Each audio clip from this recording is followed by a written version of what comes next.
Hello friends, एक बार फिर से स्वागत है आप सबका मेरे इस चैनल ट्रैवल यात्रा में। ये है सिंगापुर टूर सीरीज का चौथा वीडियो और इस पर्टिकुलर वीडियो में हम डिस्कस करने वाले हैं सिंगापुर के बजट होटल ऑप्शंस के बारे में। पहले 3 वीडियोस में मैंने ऑलरेडी बता रखा है कि अगर आप सिंगापुर के टूर का प्लान कर रहे हैं तो यहाँ के लिए वीजा कैसे अप्लाई करें, इसके लिए क्या डॉक्यूमेंटेशन चाहिए, क्या कॉस्ट होता है, कोविड के क्या क्या गाइडलाइंस है। उसके बाद यहाँ पर अगर आप लोकल ट्रैवल करना चाहे तो इसके लिए कौन से बेस्ट और बजटेड ऑप्शंस होते हैं। देन अगर यहाँ पर आपको सिम कार्ड परचेस करना है तो इसके लिए जो बेस्ट प्लान्स अवेलेबल है यहाँ पर ये कौन से हैं और इसके लिए आपको कितना पे करना पड़ सकता है। तो अब जब ये सब चीजें हो चुका है तो अब सिंगापुर में रहना कहाँ पर है, एक डिसेंट लोकेशन में एक बजट होटल का सिलेक्शन आप कैसे करें सिंगापुर में स्टे के लिए। तो इसके लिए हम सबसे पहले ये देखेंगे कि आपको सिंगापुर में किस एरिया में स्टे करना चाहिए। जो मेजर साइट सीन्स है सिंगापुर में, वहां से डिस्टेंस वाइज, लोकेशन वाइज और काफी सारे फीचर्स के आधार पर कौन सा एरिया बेस्ट रहेगा सिंगापुर में स्टे के लिए। उसके बाद हम देखेंगे टाइप्स ऑफ होटल्स। सिंगापुर में कितने कैटेगरीज के होटल्स होते हैं, कितने तरह के होटल्स होते हैं, इसमें कौन कौन से टाइप्स होते हैं, ये सारी चीजें हम देख लेंगे। उसके बाद हम लाइव कुछ ऑनलाइन में बेस्ट होटल ऑप्शंस भी देख लेंगे और फाइनली हम जानेंगे इन बजट होटल्स में आपके टूर के हिसाब से टोटल स्टे का एक ओवरऑल कॉस्ट। तो इन सब डिटेल्स के लिए अगले कुछ मिनटों तक बने रहिए मेरे साथ और चलिए शुरू करते हैं आज का ये वीडियो।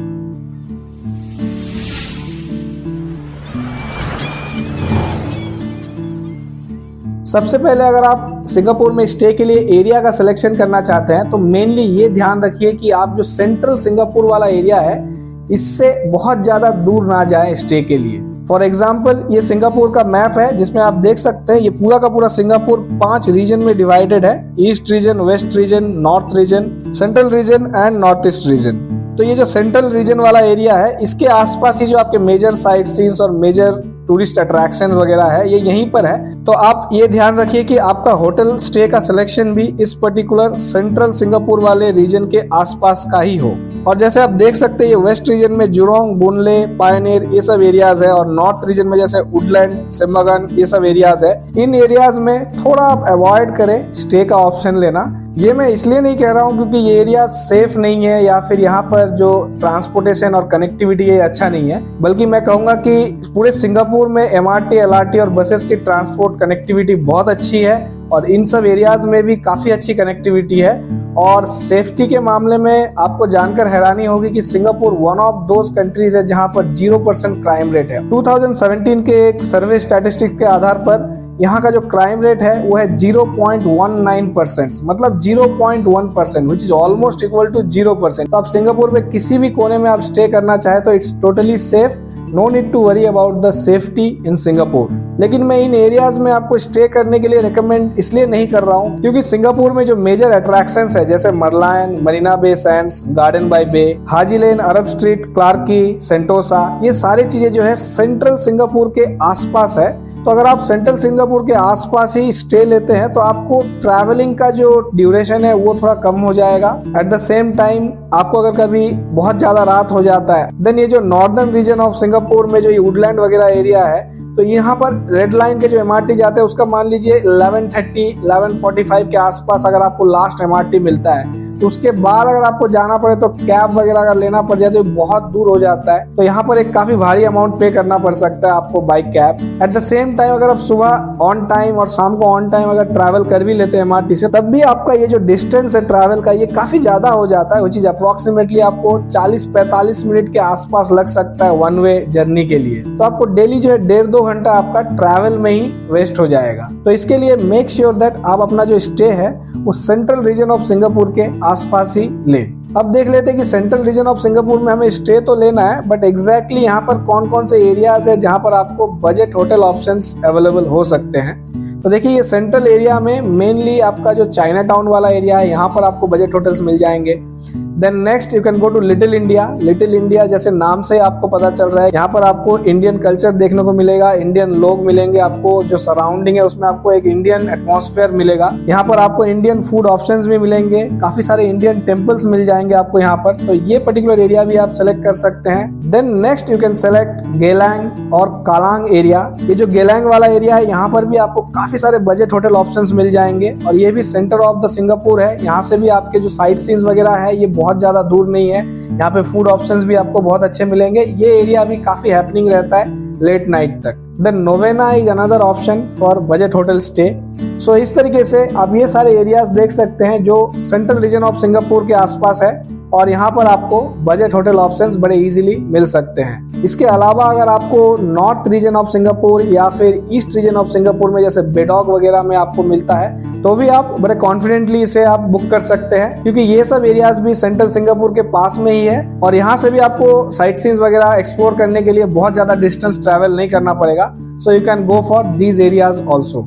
अब देख लेते हैं सिंगापुर में बजट होटल स्टे या फिर नॉर्मल होटल स्टेज के कितने ऑप्शंस अवेलेबल है। तो इसमें सबसे पहला आ जाता है आपका बेसिक होटल, जो आपका डबल ऑक्यूपेंसी या फिर triple occupancy based 24 hours check in checkout के साथ जो होटल्स मिलते हैं। ये होटल्स तो हर जगह में आपको मिल ही जाएंगे, ऑनलाइन या ऑफलाइन बुकिंग आप कर सकते हैं। नेक्स्ट यहाँ पर आप सिंगापुर में पॉड होटल्स में भी स्टे कर सकते हैं। पॉड होटल्स जिसे हम कैप्सूल सेल्स या कैप्सूल होटल्स भी कहते हैं, ये भी एक काफी यूनिक फीचर है जो अभी इंडिया में भी आ रहा है। मुंबई और काफी और जगह में पॉड होटल्स का कल्चर अभी स्टार्ट हो चुका है इंडिया में। सिंगापुर में भी आपको ये पॉड होटल्स या कैप्सूल होटल्स आपको मिल जाएंगे। ये एक तरह से छोटे कैप्सूल सेल्स होते हैं जिसमें आपको सिंगल ऑक्यूपेंसी या डबल ऑक्यूपेंसी के ऑप्शंस मिल जाते हैं और ये देखने में बहुत छोटे छोटे कैप्सूल जैसे दिख रहे हैं, लेकिन इसके अंदर आपको काफी एक कोजी एटमॉस्फेयर मिलता है और सारे लेटेस्ट फीचर्स के साथ इक्विप्ड होते हैं ये कैप्सूल्स। तो इन पॉड्स या फिर इन कैप्सूल्स में आपको स्टे करने का भी एक काफी अच्छा यूनिक एक्सपीरियंस रहेगा। So if you are interested you can go for these pods और capsule hotels also. Then next category है होटल चेन्स। यहाँ पर आपको सिंगापुर में कुछ होटल चेन्स भी मिल जाएंगे जैसे होटल 81 या फिर के होटल्स। इसमें आपको होटल 81 के सेम नेम से ही काफी सारे एरियाज में अलग अलग होटल्स मिल जाएंगे जिसमें आपको ऑलमोस्ट सेम तरह की एमिनिटीज, सेम तरह के एटमॉस्फेयर और सेम तरह के प्राइसिंग होते हैं। तो इस तरह के चेन होटल्स भी आप सिलेक्ट कर सकते हैं सिंगापुर में एक बजट स्टे के लिए। Next category for stay is hostels. अगर आप सोलो ट्रैवल कर रहे हैं और आपको और बजटेड ऑप्शंस आपको चाहिए सिंगापुर में तो आप हॉस्टल्स में रह सकते हैं। सिंगापुर में आपको काफी सारे हॉस्टल स्टे ऑप्शंस मिल जाएंगे बजट स्टे के लिए, तो आप सर्च कर सकते हैं ऑनलाइन या फिर ऑफलाइन और स्टे कर सकते हैं हॉस्टल्स में। तो ये तो हो गए कुछ होटल्स के कैटेगरीज। इन कैटेगरीज में आपको होटल्स मिल जाएंगे हर तरह के बजट रेंज में। तो अब ऑनलाइन में इस तरह के कुछ होटल ऑप्शंस हम देख लेते हैं इसमें किस तरह का फीचर्स मिलता है, ये कौन से एरियाज में है और इनके जो पर नाइट स्टे का कॉस्ट है वो किस रेंज में हो सकता है। तो सबसे पहले अगर हम बेसिक होटल्स की बात करें तो यहाँ आप स्क्रीन पर देख सकते हैं यह है होटल ड्यूक जो गेलांग एरिया में आता है और इसका अप्रोक्सीमेट कॉस्ट है 3,311 रुपीज प्लस 265 रुपीज टैक्स। तो अप्रोक्सीमेटली ये 3,600 रुपीज के आसपास आपको पड़ेगा पर नाइट। इसके बाद आप सेम गेलांग एरिया में एक और ऑप्शन देख सकते हैं जो है Amaris hotel which is approximately 3,550 rupees plus 667 rupees tax. तो ये आपको 4,000 रुपए के रेंज में मिल रहा है। उसके बाद लिटिल इंडिया की बात करें तो यहाँ पर आपको एक मैं होटल का ऑप्शन दिखा रहा हूँ जो है Ariana hotel which is 300,189 rupees plus 600 rupees tax. इसके बाद आप नोवेना एरिया में देख सकते हैं होटल बैलिस्टर या फिर वैल्यू होटल नाइस जो 4,000 के रेंज में आता है plus tax and other charges के साथ ये आपको अप्रोक्सीमेटली 5,000 रुपीज पर नाइट का कॉस्ट हो जाएगा। तो इस तरीके से आप देख सकते हैं कि अगर आपको एक बेसिक होटल स्टे लेना है सिंगापुर के सेंट्रल रीजन में तो आपको अप्रोक्सीमेटली 3,500 रुपीज टू 4,000 रुपीज के रेंज से हो सकता है। स्टार्टिंग रेंज की मैं बात कर रहा हूँ। इसके बाद आप और थोड़ा अगर बेटर ऑप्शन लेना चाहते हैं तो इसके ऊपर के भी आपको काफी सारे ऑप्शंस मिल जाएंगे। अब इन्हीं होटल्स में अगर मैं आपको जो चेन होटल्स है होटल 81 वगैरह है इसकी मैं अगर बात करूं तो यहाँ आप स्क्रीन पर देख सकते हैं ये होटल 81 प्रीमियर जो गेलांग एरिया में आता है which is approximately 4,200 rupees plus 700 rupees tax, so it will cost you 4,900 rupees per night. Then hotel 81 palace, hotel 81 gold, again 5,000 rupees के आसपास इसका रेंज आ जाएगा with tax and everything.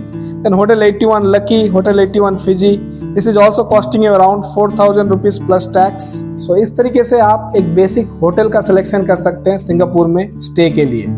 Next हम देख लेते हैं हमारे होटल के अगले कैटेगरी जो है पॉड कैप्सूल्स या फिर पॉड होटल्स आप इनको बोल सकते हैं। तो इसमें सबसे पहले आपको मैं स्क्रीन पर दिखा रहा हूँ galaxy pod at China town which is approximately 2,795 plus 224 rupees tax which is 3,000 rupees per night. Then Atlantis pod at little India, ये लिटिल इंडिया में आपको एक पॉड ऑप्शंस मिल रहा है जो 2600 रुपीज के आसपास है, inclusive of tax and everything.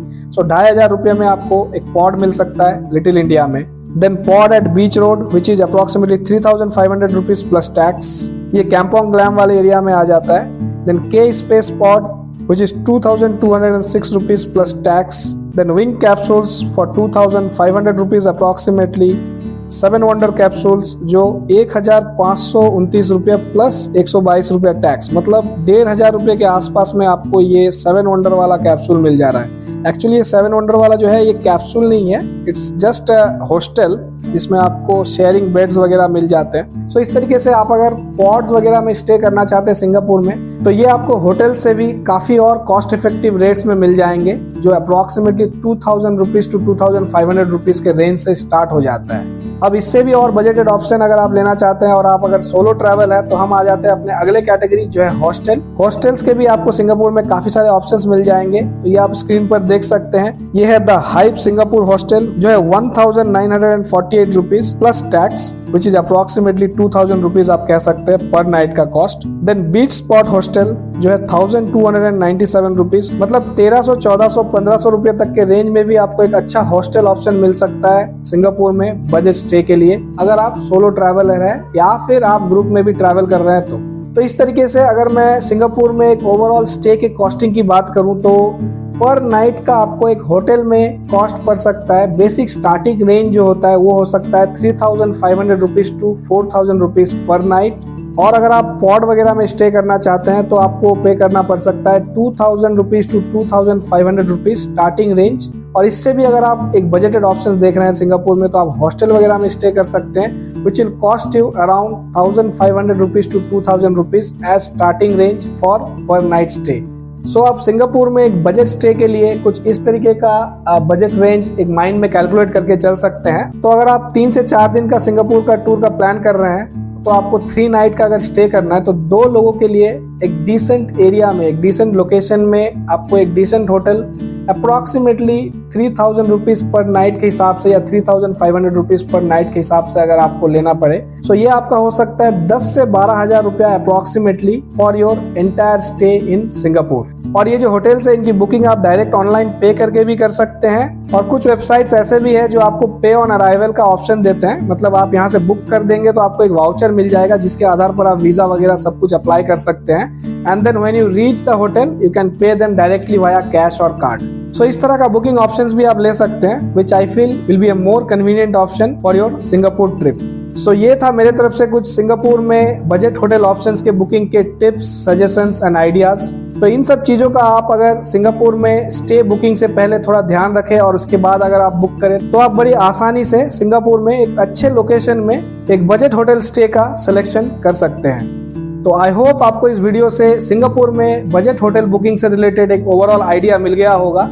इसके अलावा भी आपको होटल बुकिंग या फिर सिंगापुर टूर से रिलेटेड कोई और जानकारी चाहिए तो प्लीज मुझे कमेंट कीजिए, मैं आपके हर कमेंट का जवाब देने का कोशिश करूंगा। और सिंगापुर के डिटेल टूर आइटिनरी प्लानिंग के लिए आप मेरे सिंगापुर सीरीज प्लेलिस्ट के सारे वीडियोस को जरूर चेक करें, इसका लिंक मैं डिस्क्रिप्शन में दे रहा हूँ, और यहाँ पर भी आपको आई बटन में इस पर्टिकुलर प्लेलिस्ट का लिंक आ रहा होगा, यहाँ से भी आप क्लिक करके जा सकते हैं और प्लेलिस्ट को चेक कर सकते हैं। तो चलिए यहीं पर करते हैं इस वीडियो की समाप्ति, और आपसे जल्दी मिलते हैं इसी सिंगापुर सीरीज के एक और नए वीडियो के साथ। तब तक के लिए खुश रहिए, एंजॉय कीजिए और अपने जिंदगी के सफर में सफर करते रहिए।